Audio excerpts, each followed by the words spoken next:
There's a paradox hidden in plain sight. The ones who yield, who choose to listen, who let go of the need to dominate, are often the ones who shape the world. Chapter 61 of the Tao Te Ching. A great nation flows downward into intercourse with the world. The female of the world always prevails over the male by stillness. Because stillness is considered lower, by lowering itself to a small nation, a great nation takes a small nation. By being lower than a great nation, a small nation takes a great nation. So one takes by lowering itself, another takes by being lower. A great nation wants no more than to include and nurture people. A small nation wants no more than to admit and serve people. Both get what they want, so the great should be below. We live in a time of volume, of loud opinions and louder reactions. But Lao Tzu speaks to us from the quiet. From chapter 61, we receive a teaching so foreign to modern minds, yet so deeply transformational. A great nation flows downward into intercourse with the world. The female of the world always prevails over the male by stillness. This is not about nations or gender. It's about position.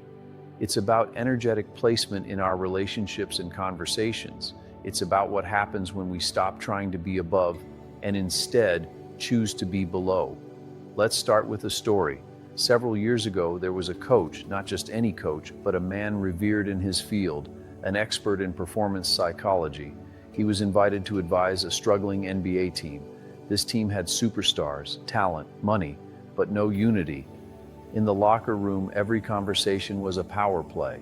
Players talked over each other. Coaches barked. Egos collided. Trust dissolved. The coach didn't come in with a whiteboard or a playbook. He sat down in the center of the locker room, looked at the team, and said just one thing. For the next 48 hours, no one is allowed to speak unless asked. Your only job is to listen deeply. At first, the players resisted, but as the silence settled, something rare happened. Guards listened to forwards. Coaches listened to bench warmers. Superstars heard pain they'd never noticed. That 48-hour reset transformed their season. Why? Because it flipped the script. It lowered the volume of ego and raised the signal of empathy. This is the Tao of being below. When we choose to lower ourselves, we become the ground others can stand on, not to be walked over, but to become a foundation, to support, to hold space, to be strong in silence. Chapter 61 reminds us, a great nation wants no more than to include and nurture people. A small nation wants no more than to admit and serve people. In personal terms, this means real power includes, not excludes. Real maturity nurtures, not controls. Real connection serves, not shouts. Let's talk about communication breakdowns. Ever had an argument where both people just wanted to be heard and no one wanted to listen? That's the tyranny of being above. Everyone wants the last word, but no one wants the first silence. In the yielding warrior method, we train differently. We recognize that discipline is not just about doing more, it's about doing less, better. In communication, that means pause before reacting, lower the voice instead of raising it, seek to understand, not just to express. These are not weak behaviors. They require strength, presence, and real awareness. When ego is inflated, everything is distorted. We speak to defend, not to discover.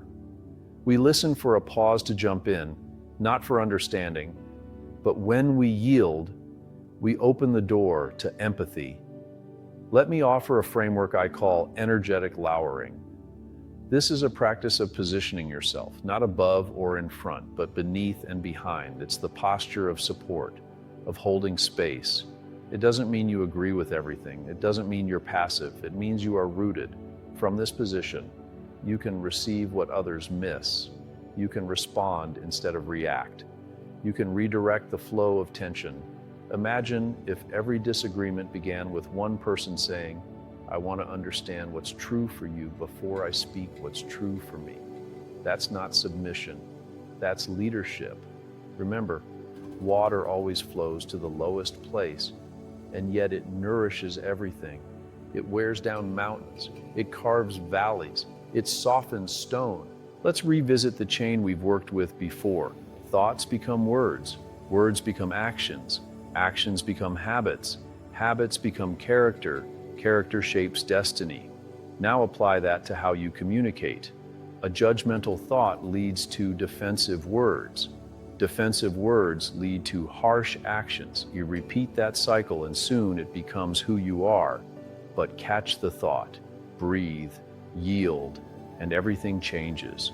When you lower your tone, when you soften your stance, when you release the need to win the moment, you win something much greater, the relationship, and from there, all things are possible.